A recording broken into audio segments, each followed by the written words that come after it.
सनातन धर्म प्रेमियों, आप सबका स्वागत है मेरे चैनल पर। आज का वीडियो बहुत ही महत्वपूर्ण है और मुझे आशा ही नहीं पूर्ण विश्वास है कि इस वीडियो के माध्यम से आपके किसी छुपे हुए प्रश्न का उत्तर ज़रूर मिलेगा और आपका ज्ञानवर्धन भी होगा। प्रश्न है, क्यों इंद्र ही देवताओं के राजा बने? ब्रह्मा, विष्णु, महेश त्रिमूर्ति को हम पूजित हैं और क्यों देवेंद्र ही इतने महत्वपूर्ण हुए कि इनको सभी देवताओं ने अपना राजा नियुक्त किया। किसी भी बालक के चरित्र निर्माण में उसके माता पिता का महत्वपूर्ण योगदान होता है और माता के चरित्र की छाया पुत्र या पुत्री में दिखती है। यानी माँ के चरित्र की छाया अधिकतर हम मानते हैं कि 90% अगर हम माने तो माँ के चरित्र की छाया उसके बच्चों में दिखती है। 10% बच्चे वो होते हैं जो किन्हीं कारणों से अपने माता पिता को निरूपित नहीं करते हैं। बच्चे वह होते हैं जो अपने माता पिता की छाया को निरूपित नहीं करते हैं। यानी कई बच्चे ऐसे होते हैं जो अपने माता पिता की अच्छाई या बुराई नहीं लेते हैं। और यहाँ पर हम बात करते हैं क्यों इंद्र ही जो है देवताओं के राजा नियुक्त हुए। इंद्र की माता का नाम देवमाता अदिति जाना जाता है। देवमाता अदिति चारों वेदों की प्रकांड विदुषी थी। अब कौन थी देवमाता अदिति? अगर आपने दक्ष प्रजापति का नाम सुना है तो देवमाता अदिति दक्ष प्रजापति की ही कन्या थी और महर्षि कश्यप की पत्नी थी।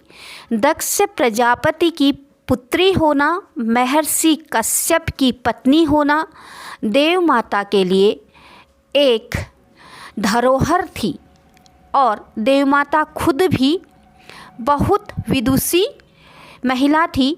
इन्होंने अपने पुत्र इंद्र को वेदों और शास्त्रों की इतनी अच्छी शिक्षा दी कि जब भी शास्त्रार्थ होता तो ज्ञान की तुलना, यानी बालक इंद्र जब बाल रूप में थे तो उनके ज्ञान की तुलना किसी से संभव थी ही नहीं।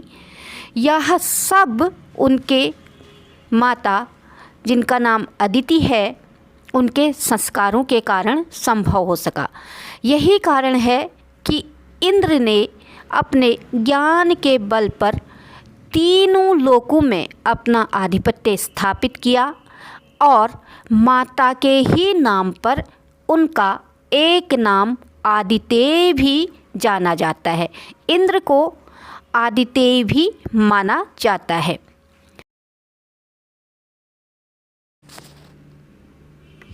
माना जाता है कि पति की तरक्की में सदैव पत्नी का सहयोग सम्मिलित होता है। यही हुआ देवराज इंद्र के साथ। देव साम्राज्ञी सची देवराज इंद्र की पत्नी है। वे वेदों की प्रकांड विद्वान थी।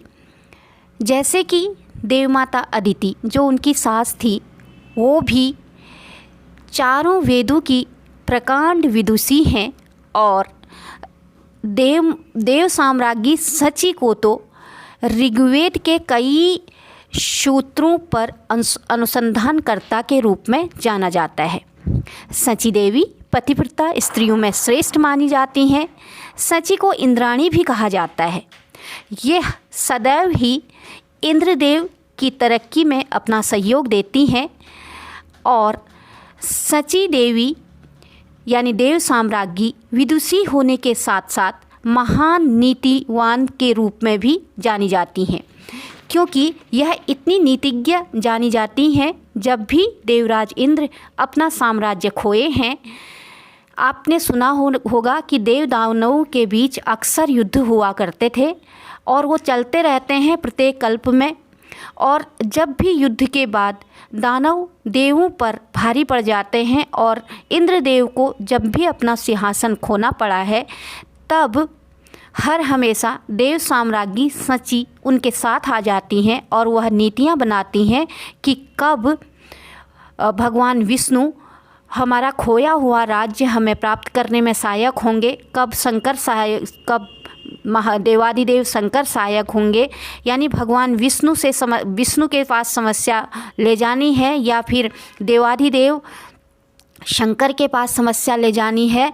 इन सब का जो सहयोग देती हैं, जो नीतियाँ बनाती हैं, वो देव साम्राज्ञी सची ही बनाती हैं।